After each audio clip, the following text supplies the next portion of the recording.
it's great to see you again. Congratulations on season 16. Thank you. It You know, at feels this like point, every time we talk, I can't believe it's just another season and another season. right? I mean, it's amazing. And I still think back to the first time I met you at one of the CBC upfronts. And that was like, I think now that must have been like 5 or 6 years ago. At least. Yeah, for sure. And it's been interesting these last couple of years because everything, as you know, has shifted to more of an online presence. And I miss those upfronts. I miss going and mingling and meeting people face to face. It's certainly different. I mean, I appreciate we get invited into your homes now instead of something else. But there is something nice about meeting in person for sure. But here we are. Here we are. I'm curious at this point in the season where you would say Amy is, because obviously she had quite an emotional scene with Jack in that last episode, and it's obviously been a bit of a roller coaster for her this season. It has. I think most seasons there's a bit of a roller coaster of some sort. But this one was interesting because we have never seen in the 16 years of Heartland, we've never seen Amy and Jack come head to head. And that was one that I remember the writers were a little apprehensive about and so was Shaun Johnston, who plays Jack. He was like, I don't know. I don't feel right about this. Like, Amy and Jack don't fight. But then when we started into it, we started telling that story. I was like, this needed to happen. This was something that is kind of this underlying, and we really don't know what exactly happened between Jack and Al to cause all this resentment. Up until this episode, he starts to open up a little bit. So I think that was really something that was a little different in the Heartland family dynamic. And I think that it left the viewers over that Christmas break going, what happened, right? So not only is there an accident, we don't know if Jack is alive or injured or what's going on, but we leave those characters in a state of, they were butting heads when this happened. So I think that caused that drama and that turmoil over the break. And then to be able to see those characters come back together and say, I don't want this. I don't want you to be hurting. I don't want you to resent me. I don't want any of this. And the fact that you almost died makes me realize, like, we need to mend this now. And I think that's always just a good reminder to all of us to, never go to bed angry, never leave angry, always try to mend what's going on, because you never know when you're going to see that person again. And the last thing you would want to happen is to know that your last conversation wasn't a pleasant one. And that scene played out so well. You two had such a great scene together. It was amazing to watch. And you're right. Like you don't realize that, a scene is needed until it happens. Yeah. Well, and we always see Jack in a role of comforting and mentorship, and all the times when Amy is unsure about something, it's Jack that comes in and kind of plays that solid grounding role. And so this was different because I feel like this was a little bit of Jack's insecurities and Jack's weaknesses that created this. And Amy saying, don't make me feel like crap for wanting to look at another man. It's been 3.5 years since Amy's husband's passed away. And I feel that she's allowed to go and look and have fun and explore. And the fact that Jack was so against Finn Cotter made her think that what she was doing was wrong, not necessarily just who she was doing it with. Right. And so that's a question. The next episode, I know Jack is struggling, as the description says. Can you tell us anything about what that means for him? He's struggling.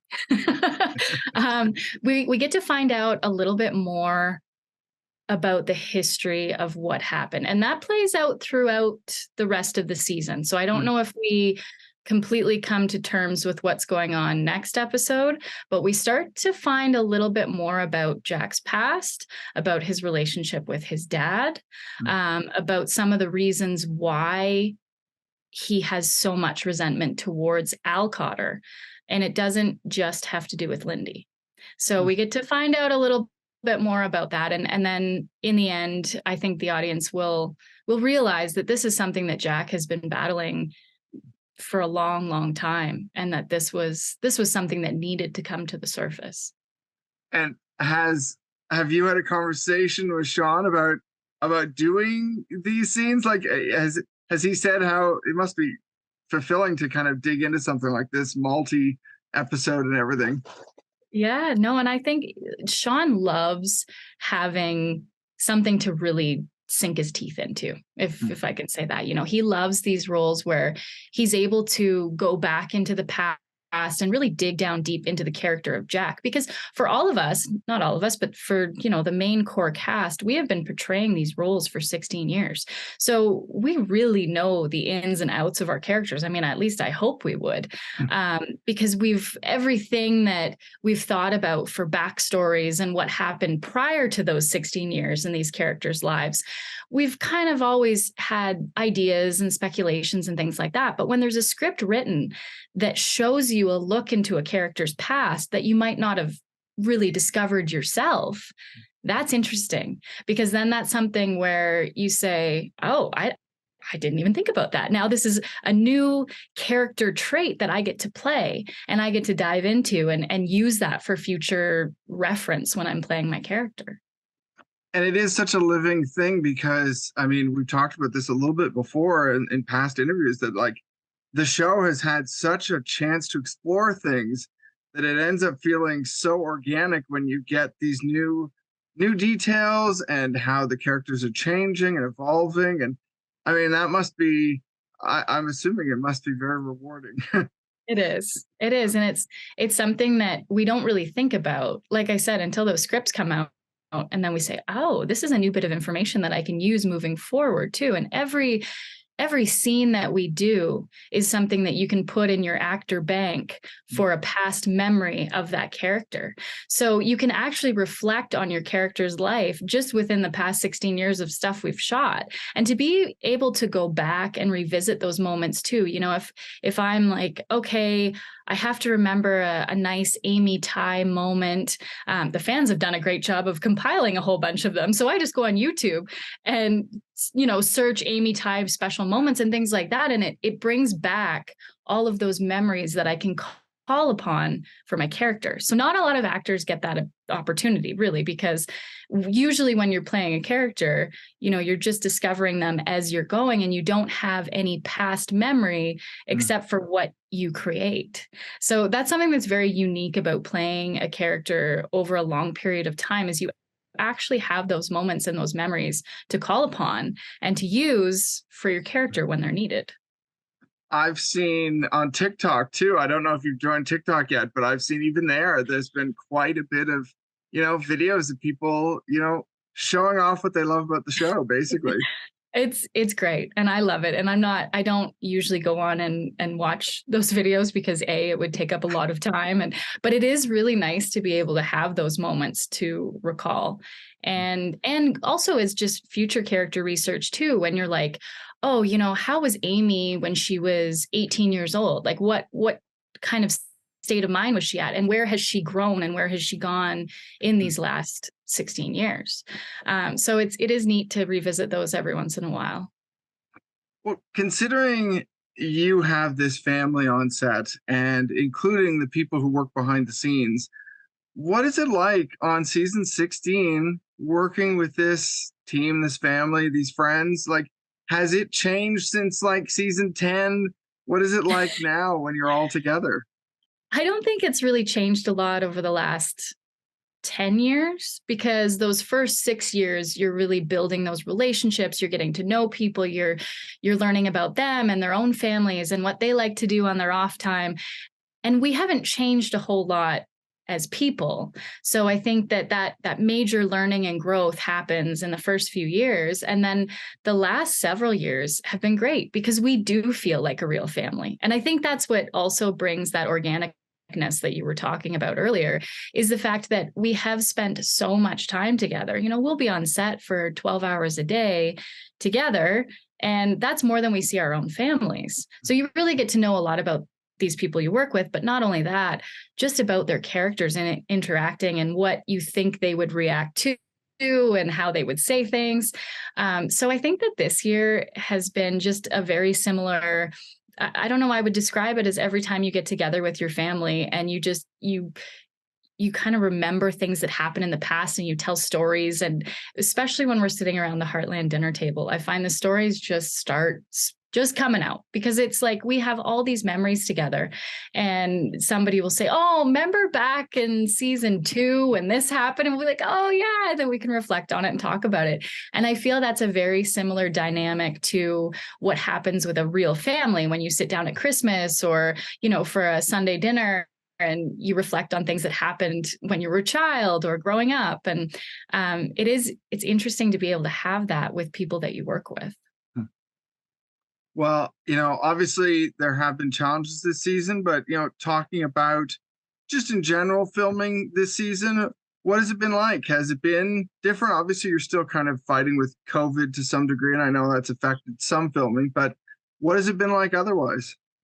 I think this year was really refreshing because last year we had very strict COVID protocols and, we weren't allowed to mingle with each other. We weren't I felt a lot more restricted and therefore didn't have as much enjoyment in the process because it was very regulated. We had people on set that would stop us from going too close to people and that sort of thing and make sure your masks are on. And this year it was a lot more relaxed. And I felt that brought the spark back. It brought the fun back. And we could go and hang out at lunches. We were allowed to sit together at lunch again, which we weren't previously. And the previous year was very disconnected because people would grab their lunch and they would go sit in their vehicles and have lunch by themselves. And it didn't have that same family feel that this show has always had. And so this year I had a ton of fun because it was almost like, you were suppressed from that for so long. So, and when you don't know what you have until you lose it, right? So then all of a sudden last year, we missed that. Mm-hmm. And now being able to go forward and have lunch with everyone and share those stories and have fun and hug each other and all of it definitely, this year, my spirit was lifted for sure. And I think everybody's was. It just felt a lot more like the Heartland we used to know. Well, in terms of, obviously, it must have been a very difficult time for all of you with Robert's passing. And I'm curious what you can tell us about what's going to happen in some degree with Finn and Amy, and otherwise, I guess, how you move on from there. Yeah. Yeah, that was something that blindsided all of us. And it was hard to know what the right thing to do moving forward was, because we wanted to honor Robert. Mm-hmm. We also wanted to finish telling the story that we had begun telling because it was such a powerful and a meaningful story.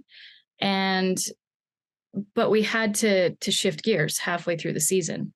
Mm-hmm. And so I do believe that the writers did a very good job of honoring the character. I know fans are a little bit worried right now because of what it looks like from what we've seen already. But I want them to know that we don't make Finn a bad guy, because we didn't want to do that to Robert, right? He's done this beautiful job of creating this character. And I thought he represented Finn so well. So that was that balance of moving forward with a story and honoring the person. So coming up, we're gonna learn a lot more about Finn. The story's not over. We had planned to originally carry the story right to the end of season 16. So we've still done that. We've just changed the way that we're telling it. So I feel very comfortable with how the stories were told. And I know, knowing Robert like I did, I think that he would be happy with how it plays out as well. So I think the fans just need to come on this journey with us and understand that, there's things that are completely out of our control. And we just need to push forward through that and create the best stories we can and still honor those people that are involved. I I'm curious. How do you move on as a team? Did you have some sort of way that you kind of came together to move on from something like this? We were all pretty shocked. It's not something that, I don't know how to say this lightly, but if someone is sick and, you're almost expecting the end. Right. I think that in a way it's easier to deal with because you kind of were prepared for it, or you knew it was coming. But to have a sudden accident, tragic loss, it hits you a lot harder because you weren't expecting that at all. Like, I remember the last time I saw Robert and we were texting, and he sent me this beautiful text, and he was just like, I absolutely love working with you. Heartland has meant so much to me. And I still have it on my phone because it's something that, I look back and I'm like, he really enjoyed his time on set. And that makes me feel good because I felt that we were very open and to a new person coming on set, because it can be a little daunting, when there's new characters that show up in a team that's been together 16 years. And so we always try to be very welcoming and kind of bring them in. And I know that when he was first on set, he was really nervous, and I would take him offside and say, it's okay. Like, this is good. You got this. Let's just run lines. And we would go over things because he had a hard time remembering the lines because he was nervous. And I was like, don't worry about it. Like, let's just run it. And we would run the lines 10 times more than I do with anyone else, just because I wanted to help and support him. And then I just think he got this nice sort of, he got in the flow with us. He just felt like he was part of the family. And that's what hit us all really hard because we were not expecting this. And I think, yeah, there's lots of things that happen in life that we're not ready for. And this is just something that none of us could have known or expected. And we just need to move forward. Well, the last thing I want to know is, obviously there's a lot of people still hoping for season 17 next. And I have to ask how you look forward to a new season. Is there something in the back of your head that you think about when you're hoping for that next season? I think fans already know this, but I would do Heartland as long as I'm around because I love this show. I couldn't have found a better suited show to my lifestyle. And not just show, but job. Like, this is my job, and it's a pretty incredible one. So I hope this show goes on for many years. I have no news to tell you. We usually don't find out until March-ish. Right. But I also, with that being said, I don't have any thoughts the other way. Like, I'm not like, I don't think we're coming back. Like, I still feel very confident that there's more to tell, and that we've left season 16 in a really good place to move forward as well. So the answer to that question is I have no idea, but I sure hope that we're back again in the spring. I mean, I would certainly say that if Heartland doesn't hit season 20, I'll be very disappointed, even if it's just some point, but yeah. I would agree with you. I think that, if there was a place to wrap up this series, I think season 20 would be a great place to do it because we've got this far, let's go to that 20, let's go to 25. I don't know. But all I'm saying is, I think it would be silly to end on season 16. I absolutely agree. I hope I get to actually see you on set for season 17. That's my end goal. We'll see how things go this time. Okay. Well, I count on that. So let's hope we're back because that would be nice to start having some in-person meetings again. That sounds good. Well, thank you so much for the time. I really, really appreciate it. It's always nice to catch up. Likewise. Thank you, and stay warm out there. Thank you. You too. Okay. Will do. Have a good day. You too.